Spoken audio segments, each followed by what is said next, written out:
Woof.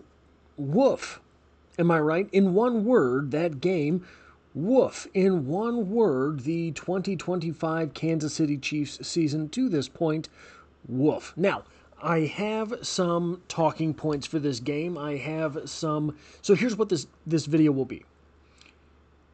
I think I have 6 or 7 talking points. Then I have 3 positives to take from this game, because why dwell on the negatives? We'll have an entire offseason to do that, and if the Chiefs don't win out, it could be a very long offseason indeed. And then I'm going to get into one big thought concerning the Kansas City Chiefs moving forward from this season. Now, as we move into things, here is where we will start. And it's not the most positive talking point, but it is certainly worth, I used the wrong word here.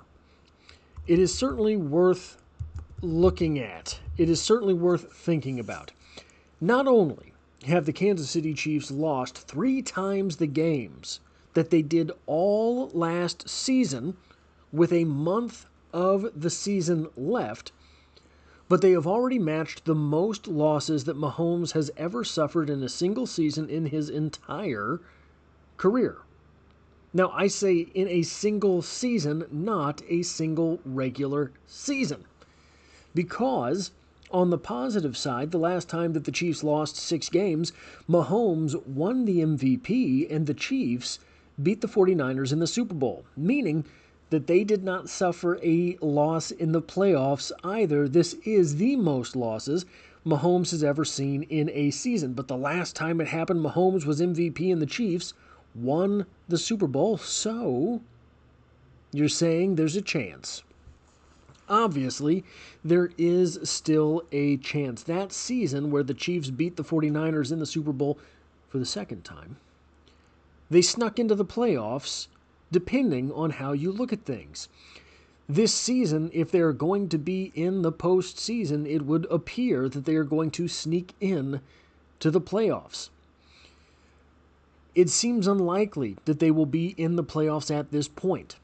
It seems unlikely that the Chiefs will win out. It seems unlikely that the Chiefs will win out and have some help from other places. But it is possible. We have seen extremely unlikely circumstances work out in the past. What was that year with Herm Edwards that the Chiefs were needing like 4 teams to lose on the final weekend and they had to win? And if I'm not mistaken, there was a point differential that had to be matched as well, or had to be met as well, because there were so many other matches in the contingency plan for who went to the playoffs. So some team, if I'm remembering correctly, some team had to lose by like 14 points, and they did, right? So it was like a Vegas cover, and the Chiefs ended up in the playoffs. Now, they promptly lost in the playoffs that year, but they were in the playoffs. They made it. Weird things happen. We haven't really had to deal with that here in Kansas City in quite some time. This season, we will need some of the weird. And weird is a very good descriptor for that game that we saw. A lot of weird things happen.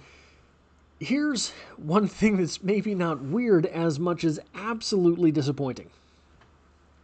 This comes to us from Twitter with Nick Jacobs. Cowboys quarterback Dak Prescott was blitzed on 48.7% of his dropbacks. Prescott was 15 of 19 for 190 yards and 1 interception versus the Chiefs' blitz. Prescott was pressured on 7 dropbacks versus the blitz and 12 overall per Next Gen Stats. So 19 times Prescott was blitzed. He was only pressured on 7 of those dropbacks. Nearly 33% of the time that he was blitzed was he pressured. Now, I don't know. That is an obscure sort of statistic. I would imagine that as far as blitzing is concerned, to be pressured on 33% of blitzes is a pretty terrible percentage. I imagine that pressure on blitzes is supposed to be higher than 1 in 3. So we're looking at a team that has definitive deficiencies along the defensive line and obvious deficiencies now on the offensive line, but we'll get into that in a moment. Here's a big talking point that I think you have to come away from this game with, and it is this. Not about this game at all. You can look at all of these losses. So the Chiefs lost to the Broncos. Well, the Broncos are one of the best teams in the NFL this season, at least or so it would seem. The Chiefs lost to the Bills. Well, the Bills have won a lot of games. They're going to win a lot of games. They are expected to be one of the best teams in the NFL for quite some time. The Chiefs lost to the Eagles. Well, the Eagles just won the Super Bowl. The Chiefs lost to the Chargers. Well, yeah, and that is a divisional foe who was entering the season, by the way, in much better shape than they are right now, and also entering the season as a team that was expected to make the playoffs. The Chiefs lost to the Jaguars. Yeah, but it was a very late thing. The Jaguars are a playoff team or a borderline playoff team. The Chiefs lost to the Cowboys. The Cowboys suddenly find themselves as one of the most resurgent teams in the NFL. You can look at any of these losses and they're understandable, acceptable even. But we have lost all of those games stacked up, and it's starting to look like a lost season. Lost season from the standpoint of the Chiefs might not make the playoffs. Lost season from the standpoint of the rookies have not gotten much time this season. Lost season from the standpoint of the Chiefs are one draft pick down from trades that they have made. Lost season from the standpoint that there are a lot of big contracts with older players on this team that are then going to enter next season, if at all, 1 year older.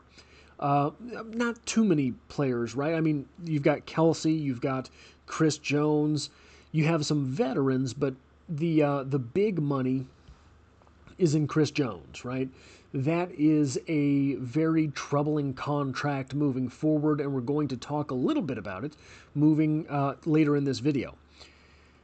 And the next thing I want to talk about is this. Look, I understand that this is a crappy time to be talking about who's to blame, a crappy time to be talking about pointing fingers, and you guys know I don't do that a whole lot on this channel.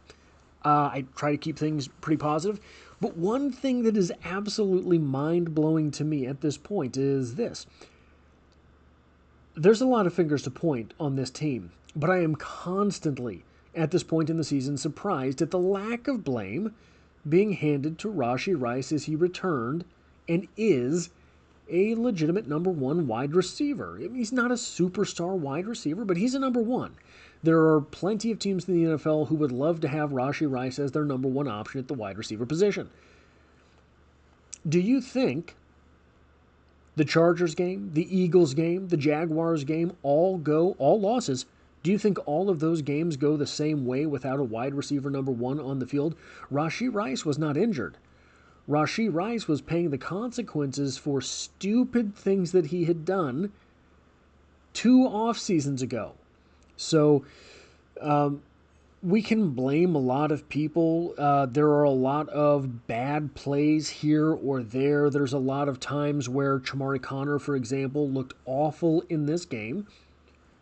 But he was on the field. He was available. He made some plays and didn't make some plays. During those first 6 weeks of the season, Rashee Rice made 0 plays. And if the Kansas City Chiefs had cashed in on even one of those games, even one of those games, the Jaguars, the Eagles, or the Chargers, all of which were one-possession ball games, if the Kansas City Chiefs had traded any of those in for a victory instead, they would be in much better position to go to the playoffs now. The next thing worth talking about here, this was a weird game Weird and wild stuff. Weird game from a football happens standpoint as well. There was a fumble. Chiefs didn't recover it. There was an almost pick. That was almost picked by 2 Chiefs players. Didn't come up with it. Neither of those things materialized. There were drops from the Chiefs' wide receivers and tight ends. There were questionable calls. Both of those things did materialize. So it was almost, the old saying about the way the football bounces, right? You never know which way the football is going to bounce. Again, it was one of those things where all of the footballs that could bounce bounced the wrong direction for the Kansas City Chiefs, unless it was a punt from Matt Araiza being downed by Kevin Knowles, which we'll get back to in a moment as well. Now, I'm not saying this to pat myself on the back. I'm saying this because it seems to absolutely be true. I made a video 2 days ago that the Chiefs would win this game if Dak Prescott had a rating under 100. Well, the Chiefs lost the game by 3. You know that. You know that number. One number you might have overlooked to this point, Dak Prescott had a rating of 100.4. 3-point victory and a rating of 100.4. Had a couple of passes been incomplete, Dak Prescott would have had a sub-100 rating, and likely, I think, the Chiefs would have won. Would have had a better shot, at least, at winning. Here's what I have to say about the penalties. I've never been a guy who was blaming the refs one way or another. The thing with that game, however, is this. You can call pass interference on basically any play. You can call holding on basically any play.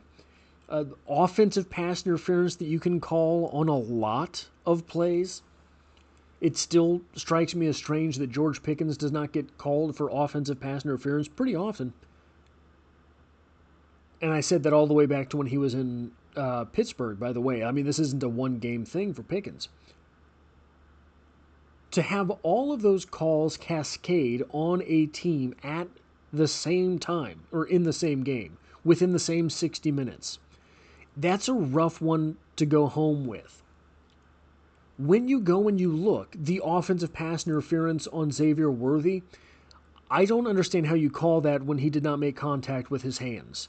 I don't understand how you call that when he did not make contact heads up on another player. Was it designed so that Xavier Worthy would get in another player's way? Absolutely. Yeah, it was. 100%. That's football as well. If the cornerback is if the cornerback is in his back pedal at that point, it's the same thing as Xavier Worthy throwing a block because he is out of the play effectively. So to penalize Xavier Worthy for the fact that he closed the distance on the cornerback is absolutely mind-blowing. Okay, well, that's one. The Josh Simmons hold, phantom hold, that took a 3-point try away from the Chiefs, I should say. That is 1,000% not a holding. 1,000% not a holding. I don't care what level of football you're at. This takes me back to the days where offensive linemen used to hold their own collar to block, right? Because you weren't allowed to extend. That was as clean a block in the modern rule set of the NFL as you're going to get. It just is. Bad call. Okay, great, fine. They happen. The pass interference stuff, that's always tricky. And if you're a defensive back, you make the refs call it. And they did. And with all of the hand fighting that goes on between a wide receiver and a defensive back, it's hard for me to say you get that going 3 times in one game. Was it 5 times total? Was it 4 or 5 times total but I think 3 were against McDuffie. I am under the impression, and I'm not a conspiracy theorist, and I don't like to talk about the refs, but look at this if you're the NFL. The argument I've made the entire time that people have been saying the Chiefs get all the calls is this. The Kansas City Chiefs are the 26th biggest market in the NFL. There's no way that the Kansas City Chiefs would get the help of the NFL. There are 25 out of 32 teams that the NFL would rather help because of their market size. Well, the Cowboys are the 6th or the 7th biggest. Okay, maybe, right? Except the fact that for whoever lost this game, it was pretty much elimination. For whoever lost this game, it was pretty much an elimination weekend.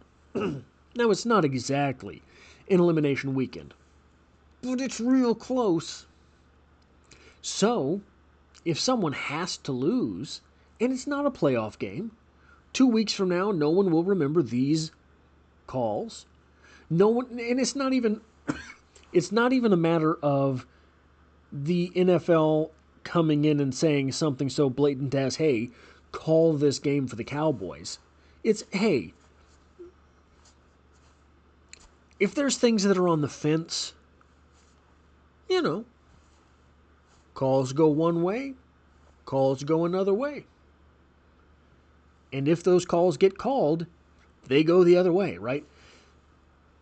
Maybe, right? I'm still not ready to put on the tinfoil hat. Positives. Let's talk positives. Let's come away from this game with something positive worth taking. Jared Wiley got on the field. Development in the NFL is a very, very difficult thing. You never know when a guy is going to be ready. You throw in the fact that he came into the NFL a little bit undersized, weight-wise. You throw into the fact that he got injured in his rookie year, and those timetables get thrown off wildly. No pun intended. He got on the field, I believe 9 snaps, 1 reception, 1 target, 1 reception, 4 yards. Not a great big game, but he threw some important blocks. He looked good out there. He looked like he belonged on the field. Am I willing to say that he's going to replace Travis Kelce? No. No, I'm not willing to say that at all. But he does look like he belongs on an NFL field. Maybe there is still time for Jared Wiley to end up being a respectable draft pick and a productive tight end for the Kansas City Chiefs. It had been a rough going to this point. Kevin Knowles looks to be a special teams ace. This is another UDFA that the Kansas City Chiefs have picked up and are going to probably roster in future seasons. And he's going to be a special teams guy. The way that Jack Cochran was, the way that this year Cooper McDonald is. Lots of defensive players for the Chiefs have come through the ranks of UDFA to be special teams aces, and maybe he will carve out a niche for himself on this defense. Yeah, I think that's about as much as you have to say about that, right? But the last thing that's a positive here. Mahomes had a 129.7 rating. Despite the drops, not the most drops ever, but the drops, despite being sacked 3 times, and despite being down 3 starting offensive linemen by the end of the game. All that stuff going on, and Mahomes still found a way to end up with a 129.7 rating on the game.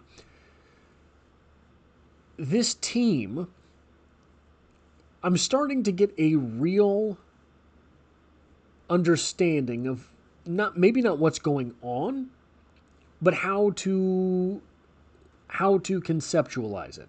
Because I've said, right, if you've been here all since the offseason, I've said this entire time, this is the most talented Chiefs team that has been constructed in the Patrick Mahomes era, and I stand by that. I still stand by that. And you can see all of it on the field. Sometimes that defense is absolutely smothering other teams. Sometimes they give them just enough oxygen to squeak down the field. The passing game, at times, looks absolutely unstoppable. Maybe not explosive sometimes, but unstoppable sometimes. And other times, they just can't get anything completed. They'll go 3 and out on play calls and pass attempts by Mahomes that you think, what was that? The running game sometimes, I would never say seems unstoppable, but it seems just slippery enough that they can produce first downs. And at other times, Isaiah Pacheco is running directly into Creed Humphrey's back. The entire team is absolutely nails at times. At other times, instead of nails, they're nuts. Right? So it's just, that is the complexity of a 53-man roster playing together for 60 minutes at a time. Previous iterations of the Kansas City Chiefs had the consistency. For whatever reason, this year they just do not. Now, the one last big point worth talking about here, big thought for the future. It's not pretty. But I think that at this point in the season, it's something that you owe it to yourself and your fandom to think about, to contemplate moving forward. This is a weird case. The Chiefs are simultaneously uniquely well-positioned for a rebuild, as well as uniquely poorly positioned for a rebuild. The biggest piece to a rebuild is obviously the quarterback. That question is obviously answered. Another big piece to a rebuild is what young players do you have on the roster? The Chiefs have a lot of young guys that can play football. The question is not the quarterback. The question is not how many contributors do you have. The big thing here, if you ask me, the Chiefs have several big contracts at low value add positions. Offensive guard, middle linebacker, and defensive tackle are pretty low on the list of impact positions. That is to say, you would hope to have stars at other positions making the money. Trey Smith, Nick Bolton, and Chris Jones are making a combined $67 million next season. And if what I'm looking at is right, even if you were to trade them, they're going to be on the books for about $30 million next season because of guarantees from the Kansas City Chiefs. Now, I don't think that the Chiefs are going to move on from them. I don't think the Chiefs are going to move on from all of them, right?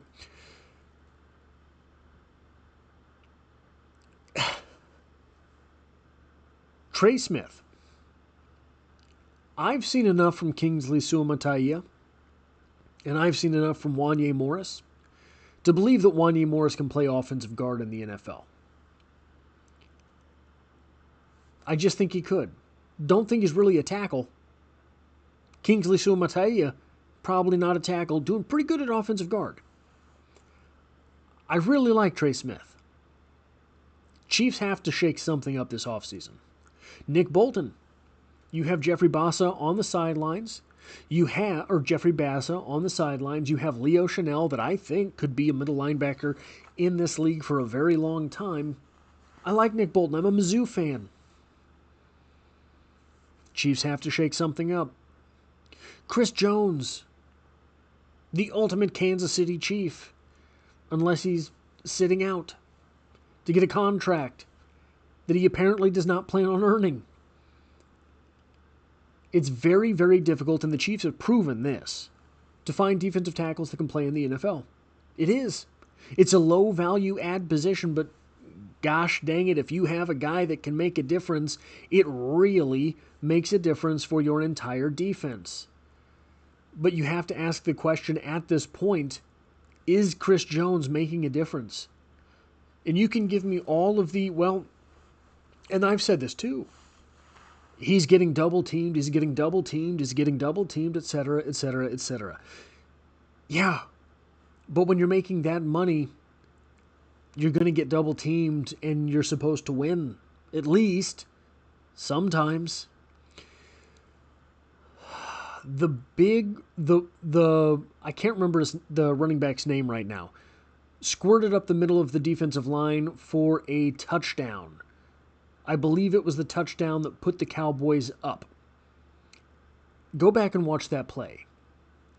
Chris Jones was 1,000% positive that was going to, I think it was that play. Maybe don't go back and watch that play. One of these plays that was very important, I think it was that play. Chris Jones was 1,000% sold that it was a pass. So he gave the offensive guard a swim move, vacating the area of the field where that running back squirted through. That has been the story of Chris Jones his entire career, and most of the time you take it. You take it because he's getting sacks, and the defense needs that kind of disruption. But that has been the story with Chris Jones his entire career. He is willing to sacrifice run support in order to try to get a sack. And when he makes the wrong call, it costs the defense. Now, the linebackers for the Chiefs are well suited for that, right? The reason it has worked so well for the Kansas City Chiefs since Nick Bolton was drafted is because he's been so good at just sweeping in and getting that, stopping that for a 3 or 4 yard gain.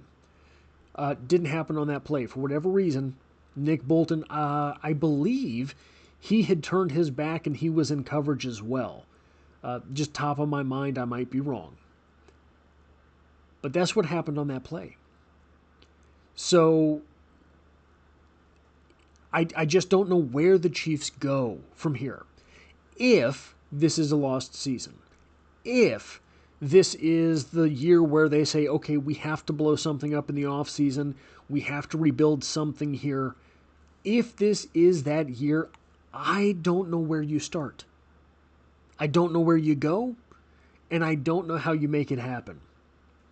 So hopefully, that is not this year. Hopefully there is some miracle in the last month of the season. The Chiefs squeak into the playoffs and go on another historic run. But if I were you, looking at the way things just seem to be going this season, I would not hold my breath. So that's what I have for this one. If you like or appreciate what it is that I do here, hitting a like button really does help me out. And I hope to have you back for the next one.